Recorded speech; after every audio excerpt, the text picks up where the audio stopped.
Welcome to Societal Shapers, a podcast by PL Kadilla, the place to get inspired, find your purpose and courage, and get tools to become the next female leader, creating real results and meaningful changes. Welcome to the Societal Shapers podcast. Today we have Firzana Redzuan, or better known as Fir. She's a law graduate and is now a pupil in chambers at how do I pronounce this? Messiahs Anton and Chen.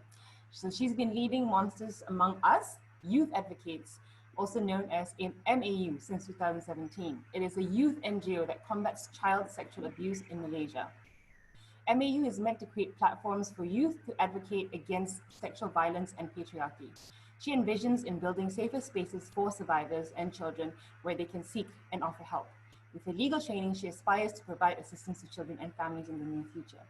So, Fir, tell us a bit more about your background and your family background and your education. Okay, so hi everyone. First of all, thank you so much for having me on your podcast. It is an honor and I'm looking forward to learn a lot more stuff from you. So I'm Firzana, but many of my friends just call me Fir. And as introduced earlier, I'm currently a pupil in chambers at a law firm, Anton and Chen. But at the same time, I have been leading my youth NGO since 2017, and we are called Monsters Among Us. We basically function as a youth advocacy group that focuses in the protection against child sexual abuse. But personal stuff about me, I just graduated last February, and I'm transitioning into this adulthood. I'm 24 this year. And I'm not 24 yet because it's not November yet. And I'm the last child in my family with an older brother who's in IT. No one in the family is doing law. I'm the only person, and my mom was the one who was very adamant for me to pursue this career. So coming from because my parents were divorced when I was really young, so coming from that kind of household, I think it had brought me to different aspects in life and experiencing different worldviews, because even from the start I did not come from like a normal family setting. I think that's why I was introduced to many different things thanks to my mom. So with the activities and the experiences I had as a little girl growing into adulthood, I think that's how things came to be. But yeah. Okay, so my parents were also divorced when I was very young, so when I was 7. And I think we're actually special to be on this path because it has shaped us in a completely different path, right? So tell us a bit more about what sparked your interest to work in children protection and youth empowerment issues? I mean, since time immemorial, I've always been, I feel very close to the issue involving children. Before I thought about about the law profession, I wanted to become a doctor and I wanted to specialize in pediatrics. But that didn't happen. But when we talk about children, I feel a certain extent of relative.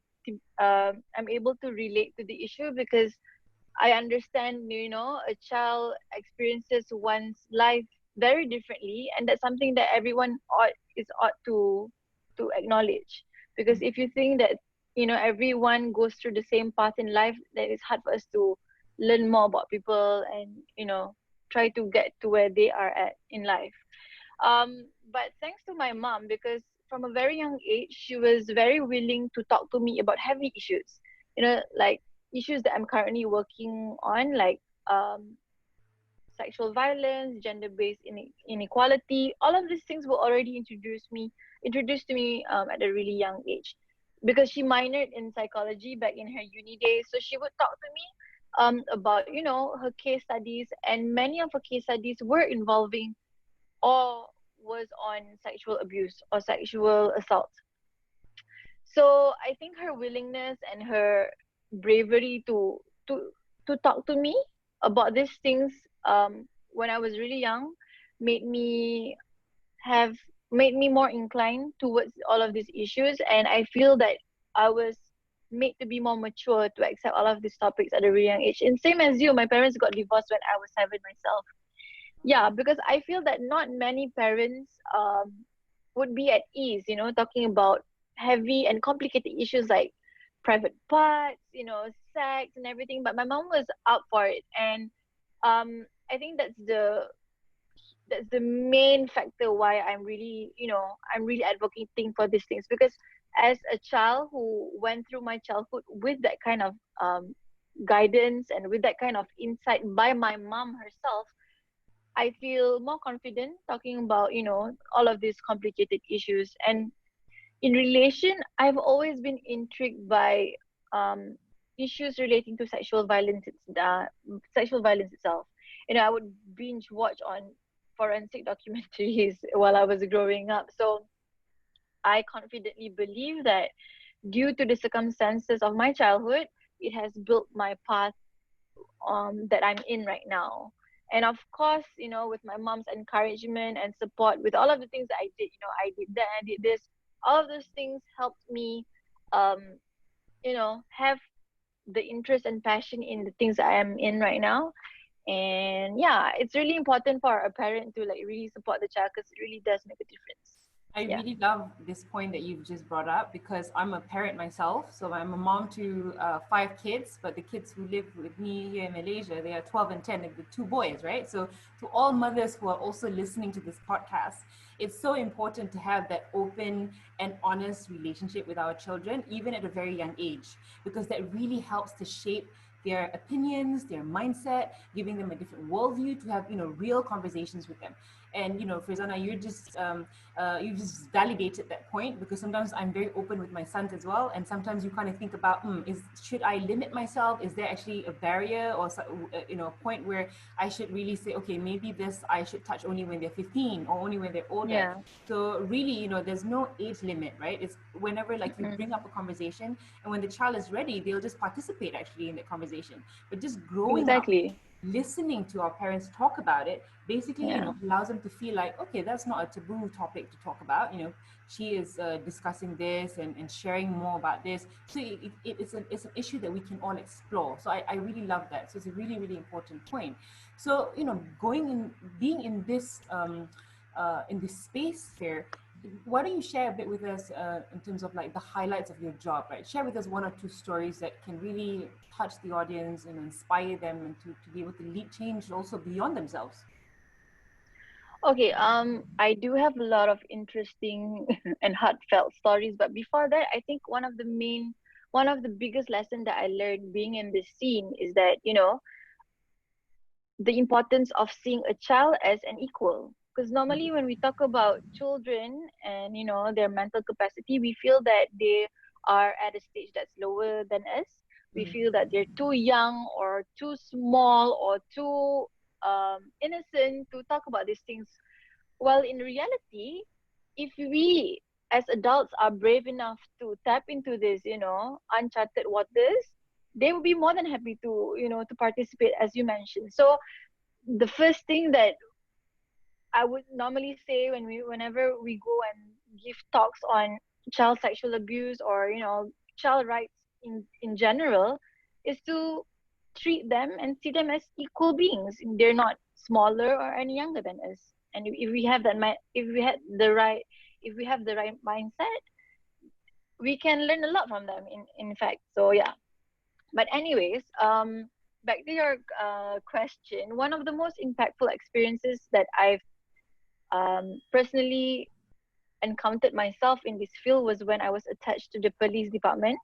I was with PDRM, and I was assigned to a case involving a child who was sexually abused by a senior of his in his school, in his boarding school.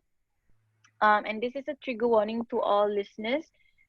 He was abused anally by a 14-year-old child himself. So at that material time, this child that I'm talking about was 13, and the person who committed the abuse on him was only 14. So they were only 1 year apart. Yeah. Um, so what really touched me when I was dealing with this case, because at that point of time I was assigned to assist the counseling session. So there was a senior counselor, but she said, okay, Firzana, why don't you handle this conversation and this session with this child. So when we asked him what made you decide to report this to the police, because it's really huge, right?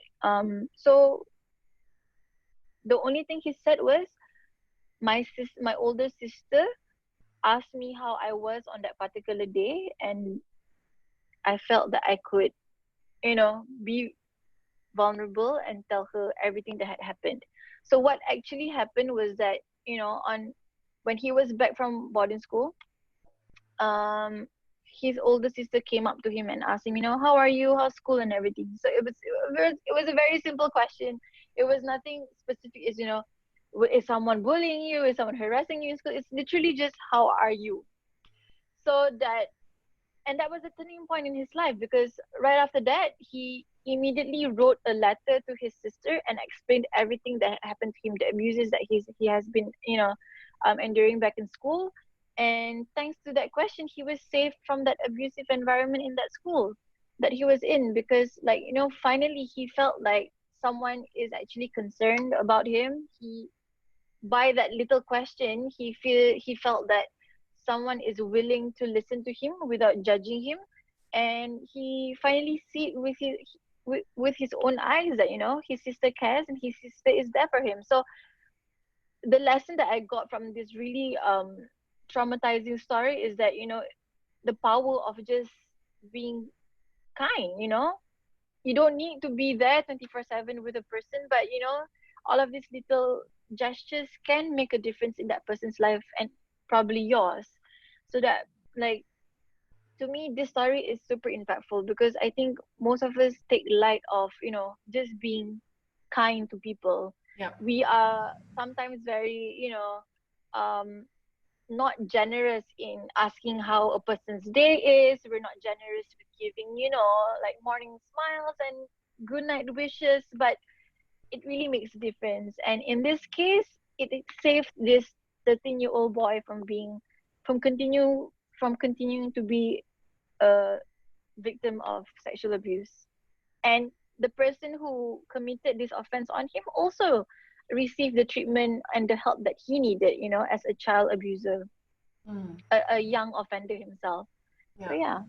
And you kind of wonder, like, how did this 14-year-old boy get into even, the bravery or the mindset or even thinking about this? Did something happen to him at home, or he watched this? That's the first thing that we need to ask, because I think when we don't understand these issues, it's easy for us to jump into conclusion and judge and be mad at that child who Yeah. committed it. But you ask the right question. That's all that we need to know. He is a child. Why is he committing this,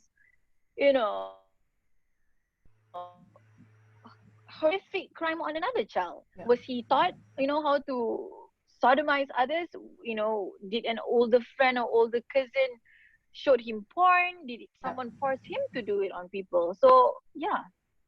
That's interesting, because this goes back to one of the things at Societal Shapers, and what we want to advocate for is to first ask the society, or citizens and people like you and I, what kind of society do we want to live in, right, in the coming 20 to 30 years? It's definitely not a kind of society where people live in isolation. You want to be living in a society where people are caring of one another. Yeah, People take true. interest in one another, knowing how people are, and that's really what it boils down to, which is the quality of relationships with the people that you're connected with, and not so much wealth and prosperity and materialistic things. And I think this is one of the really important um, points to highlight, that just like as you mentioned, having the little amount of care can make a real difference in someone's life. Yeah. So really thank you so much, Rosanna, for sharing that. And of course, it can be, I can imagine it can be a really frustrating job in this space, right? So what have you found frustrating and challenging in your work? Um, First of all, it has exposed to me how much of patience you need when it comes to people's ignorance. Because like it's easy for us to say like how on earth would you not comprehend that child marriage is not okay? You Yeah. know, you get frustrated, you get exasperated and overwhelmed by people's disagreements with you, but that's reality. There will be other people who will not get it, who will not get you know basic concepts that you think are basic. So I think that's the first thing that all activists or anyone for that matter to first acknowledge that you know there will be other people who have different opinions from yours, and if it's not just different, some of them would just have no opinion at all about it. And how do you navigate yourselves from there?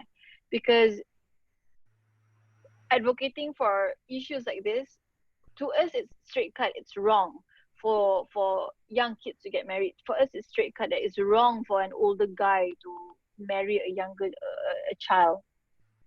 But for people who do not have the privilege of with the pool of information that you know we have, how do we then address that, you know? Because I think the ability and the chance for people like us who are able to speak our minds, we have to acknowledge the fact that we have certain privileges in life which allowed us to have more opinions or have more knowledge on a certain thing. So the challenge is the most frustrating challenge is that, but I've learned to slowly accept the fact that you know it's an everyday process, and it doesn't end at one case, or it doesn't end at a family. Every time we meet new people, you got to start from scratch. You know, you got to introduce to them all of these things, and we got to be patient, because if we're not patient, it defeats the purpose of our advocacy, right? We Yeah. get mad that people don't understand where we are coming from, but then again, we're not trying our best to make them understand where we're coming from. Yeah. So that's like the number one most frustrating thing. But definitely, like on a personal level, I do feel that for myself, the expectations that I put on myself is also something that I am struggling with. Mm. You know, being able to perform, you know, as the founder of my NGO, but at the same time wanting to achieve other things in life, at the same time wanting to enjoy my youthful years. So that's also a challenge that I'm, you know, trying to like Alex? navigate myself in. Um, and probably one of the most challenging things that I am struggling with is of course dealing with people. In this not just in this, you know, in this field, in every profession there is, you must work with people. And I learned it the hard way that now everyone sees something as how you see it. Like for me, Monsters Among Us is my baby, you know. I'm willing to go through extreme measures to just do what I want to do for Mao to like expand. But for some it's literally just a side project, or for some it's really just, you know, for them to add it in their CV. So I learned that, you know, putting expectations on people is also something that I must be careful with. Yeah. Yeah. And so I wanted to ask more about, you were talking about how things are frustrating, right? With dealing with people. But what about like the law? Does the system not protect the abused? That's another that's another battlefield Monster? altogether. The system is the monster itself, you know. I would say yes. The system makes it really hard for. Let's not talk about NGOs and the civil society, right? Let's talk about the survivors themselves. We always roll our eyes when we hear sexual harassment. We shrug and we say, ah, not again. You know, when we see someone actually spilling out about like really personal details on social media to ask to get the help that they need. But the reason why people opt for that option, because they've exhausted all means. Yep. Going to the police is not Yep. survival They friendly. feel Going to the stuck. hospitals, you know, the capacity there is just, you know, beyond imagination. So it's difficult for them to manage cases as ideal as possible. So other than the predators, the system is the monster itself. If I may give my opinion, laws are there. The legal framework is there. We have a specific act to address child sexual abuse. We have the penal code. We have, like, for instance, the hospitals have special units to address or to cater to sexual abuse victims or survivors. But it's, of course, an issue of enforcement and also the execution of it, you know? Mm-hmm. People don't look into allocating enough funds for capacity building. We have police officers who speak very crudely to young kids who were abused. So all of these things are all, you know, messed up matters in a huge clump. And if we do not pay attention and if we do not invest time into pulling bit by bit and, you know, addressing these issues, and if we prolong it, it's gonna end up being a bigger clump Yep. altogether. Yeah. It sounds like a complete systems failure. And I will blame this on our politicians for not allocating Yes. the budget or not allocating the right resources for capacity building to you know, create a supply of whatever that's needed in terms of, you know, the right kind of police officers, the right kind of enforcement officers, the right kind of legal framework, just people working on this day Yes. in, day out, right? Yes. It goes back to the question of what kind of society do we want to live in, right? And Exactly. political Yeah. leaders' aspirations are seem so far removed because a lot of them are elites in this country and therefore will never get stuck in this broken system, right? They will always have a way out. And the people at the bottom are the ones who are really suffering, and that really irks me, you know. So, you know, thank you for the work It should that irk everyone because exactly. it's a yeah. If you're not angry with the reality that we're in, then you gotta think again. Yeah, some people are really benefiting from a broken system. That's the reason why, you know, they don't want the system to change, right? Because there's a lot of Yeah. skeletons in their closet, and we have to question that. So, you know, going to the challenges and the frustrations that you're going through. So, what keeps you awake at night? You know, like you mentioned earlier, you need to find that balance of, you know, I'm still a youth. You're still very young, right? And you want to be able to enjoy that as well, but you're spending so much time in advocacy. And so how do you find that balance and still find joy and happiness in whatever you have? If you ask me what keeps me awake at night, I would always get these sudden blast of ideas and oh shit, I can't sleep now. I gotta think about this and see how it's gonna go through in my head, and I'm gonna think and think and think until I suddenly fall asleep. Um, yes, that, and also um the the should haves in life, or like the what ifs, like those stuff also, you know, harass me in my sleep before I go to sleep. Um, to me, I feel that this is a really challenging period that or like phase that I'm in that I was not like prepared for, because obviously people like, it's not like no one has ever told me adulting is hard. Like I've heard that a million times, but adulting is hard. I mean, I gotta balance, you know, building my career at the same time, you know, wanting to spend time with my mom and my brother, but at the same time I want to help people who don't have voices out there. Yeah. But what helps is definitely a supportive circle that yeah, a supportive circle.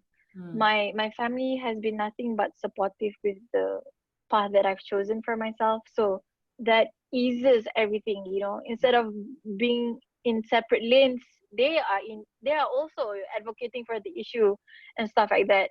um and I think making time for what matters is like my motto and mantra. Like I can't give my whole to everything, and that's something that I need to accept, because then I mean, it relates to what I was telling you about, you know, putting expectations on myself. I have to know my limits, and it's okay that I can't do everything under the sun, and it's okay to only invest in certain things that matters. Mhm. You know, yeah, Yeah. those are like this. Yeah, I think that's really important. It's so important that that you brought this up, because a lot of people don't have the kind of support that you have. A lot of families agreed. and a lot of parents and people close to you are the ones who are the number one who will say, you're not going to make it, you're wasting your time, why do you want to waste so much energy in this specific area? And for those people, do you have any advice for them, how they can feel supported if they're not getting it from home? I definitely see the advantage that I have, because like I said, my family, not just family, my friends are more than you know more than happy to support me. But for those who do not have the support system that others would have, you what we can always do is to create our own circle, find people of the same um wavelengths, so that we can share the same interests, we can share the struggles, and it's important to just make a lot of friends out there. I know I said earlier, you got to invest in things that matter, but you got to find out what matters to you. So if you're just stuck in that circle and you assume everyone is against you, that's that's a huge waste, because a lot of people out there are super supportive. A lot of people out there are more than happy to share their experiences, the good and happy with you. Mm. So like one thing that I've learned from being in this, activist scene, is that there are so many people who are like super nice, man. And they're like, I have friends who are, who are more senior, and I've only met them through events, but we have connected so beautifully that we've maintained this friendship with them. So taking our own initiative to create meaningful relationships, I think that's my advice for those who are currently, in absence of this meaningful relationships I'm talking about. Yeah. There will be one person out there who would share the same worldview as you, and who would be more than happy to, you know pave through life together with you in whatever circle, or in whatever part of this world that you're in. I like that. Yeah. Yeah, so you're completely right. I think the key is to really be open-minded, be resourceful, be proactive, go out there, find your Yeah. tribe, exude the kind of energy you want to attract. And And that's really things true. Yeah. will eventually come, right? And I'm so happy that you the fact that you said, hey, there's so many amazing and good people out there, so we're not short of it. Or, except that these amazing people are not in leadership positions, right? So you're all on the ground, activating these things, really important issues, bringing the attention and awareness to these really, really critical issues, but you're not there in the leadership position. So this brings me to the next two questions, right? So do you feel that our current political system and public sector space lacks female participation and women leaders in particular, and therefore that, as a result, hinders progress to a safe and secure society? I can list down the many progress we've made, but I don't want to, because fine, it's good that we have a female leading the judiciary right now, like at a really high level. That fine, we had, a DPM who was a female, who was a woman, but all of these things are not enough. Yeah. So my answer to your question is yes. Not only that our current leadership militates women participation, they also harass and make the environment unsafe and discriminative towards women. It's one thing that you are not welcoming, that's one, but it's also just vile and ugly when you harass women who wish to participate in leadership positions, be it politics, be it in civil societies as well. Women who are in this kind of positions have to build such strong resilience and strength to have to go through all of this unnecessary threats and violence. You know, people like YB Hannah Yo, we also had YB Young Shapura and YB Lim, who are the few out of so many that were harassed because they have things to say, you know. Until we eradicate completely, you know, blatant misogyny and also patriarchy in our society, we will continue, it will be forever a hard journey for people like you and me to spread good things, you know, which is super sad, because if only we can, you know, bring more people together and come up with something that's super beneficial and super impactful for our society, it's a waste, because right now you're pushing this half of this intelligent and bright population just because of what? Exactly. There's no reason as to why. Because it's insecure and they are a threat to the current system, the broken system. It's sad that whenever we talk about women participation, it has to sound depressing. It has to sound like we're super violent and super vocal, super loud, super aggressive and extremist. But that's the truth. Our journeys are that painful, are that, you know, devastating, because of the current system that we're in, because of the culture that we allow it to manifest for so long. Yeah. So that's why, to address this, we gotta kick out the old ones. Absolutely. To be honest. Absolutely. We gotta kick. Do you know what, Fair? I would absolutely vote you in a leadership position, because I think, you know, you brilliantly articulate yourself very well. You know, you're very mature for your age. And because of my vote for you, I want to ask you, what would you change if you were the Prime Minister of Malaysia? Number one, advocate sexuality education throughout. Be it Selayang, from where I'm from, to TTDI, to Bintulu or whatever. That's the main thing, that's the first thing that I want to address, because there's so many social ills that's happening right now because of the lack of sexuality education. But people say it's due to, you know, absence of faithfulness and devotion to religion, and then they blame this and that. Yeah. But it's all politicized, like it or not. You know, education is politicized in Malaysia, religion is politicized in Malaysia. And because of this, you know, because of their greed for power and also position, they dismiss the importance of sexuality education. And yeah, that's number one, if I become Prime Minister. But second, yes, I would question myself and my government and my people. What kind of society do we want to be? And for me, as of now, I want to, you know, prioritize the welfare of the society over, you know, capitalistic gains.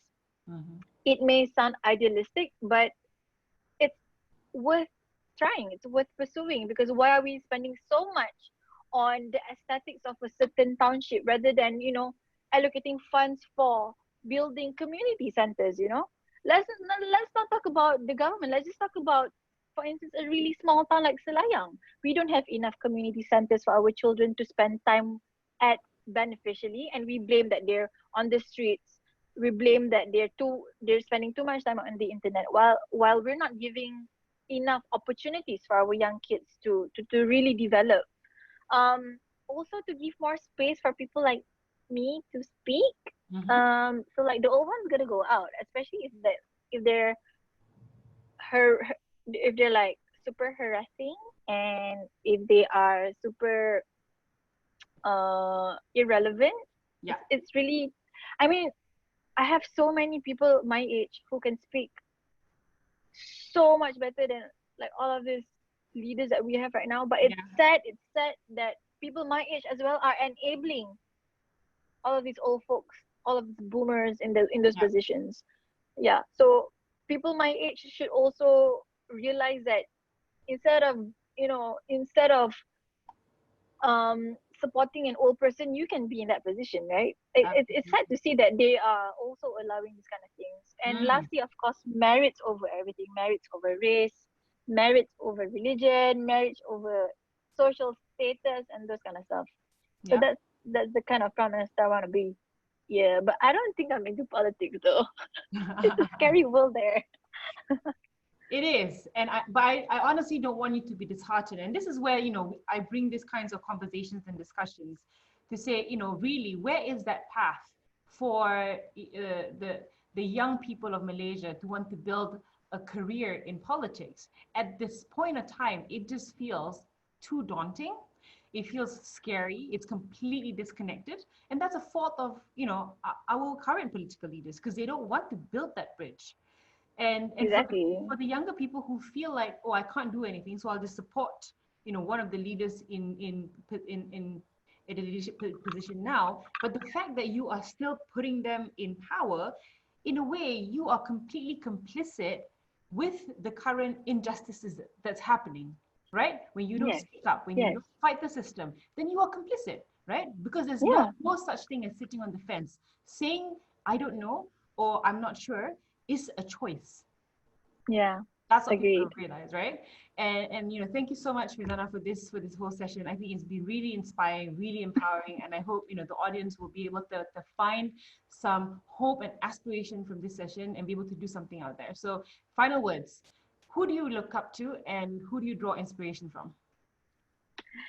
Uh, Obviously, I have many people that I look up to in this field, but one individual precisely, he is he is Lim Jit Wei.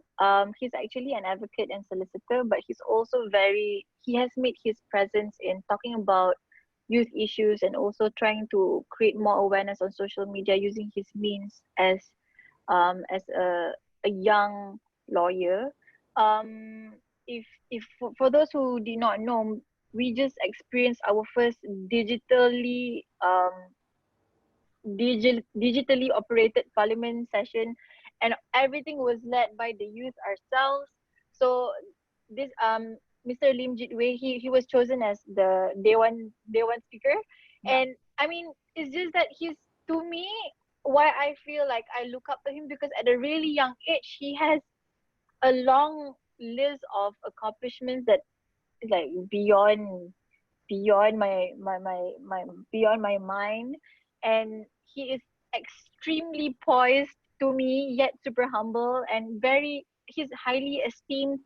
And he's a youth, you don't Mm. need to wait for 30 or 40 years to make a name of yourself.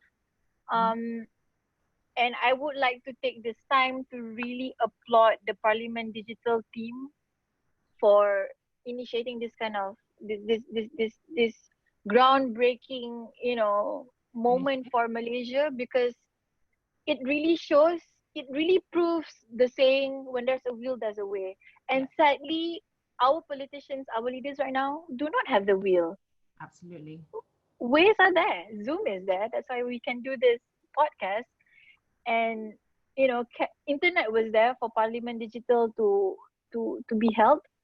But sadly, the people who are in the position do not have the will. So we gotta question ourselves when the next GE comes. Exactly, because they're completely trying to buy time, right? The more Mm. that they're able to postpone the parliamentary seating, then it's actually buying them time to buy votes and buy influence and solidify their positioning. So it is a Obviously. sad situation to be in. But I love what you brought up, and I'm sure I actually watched the digital parliamentary session this morning on the Facebook Live recording, and you're completely right. I was completely blown away by the amazing, outstanding personalities featured on Yes. Facebook Live, and it's really like there's so much potential, there's so much opportunities, and I don't think we are tapping into that, and it's such a shame. So I've not yet so far interviewed a male on this podcast series, but I think what his full name is Lim Jit. How do I pronounce it? Way. Lim Jit Lim Jit Wei. Way. Yeah, Lim Yes. Jit Wei would just be my next podcasting speaker guest on this series. So thank you so much for sharing and recommending. So Firzana, hope you have a good weekend. We'll speak again soon. Keep in touch. Thank you so much for listening in. If you liked it, give it a thumbs up, subscribe, leave a comment, and share with your friends. Be sure to tune in to the next episode And to find out how to be part of Societal Shapers, head to www.plkadilla.com and check out our coaching programs. Catch you soon!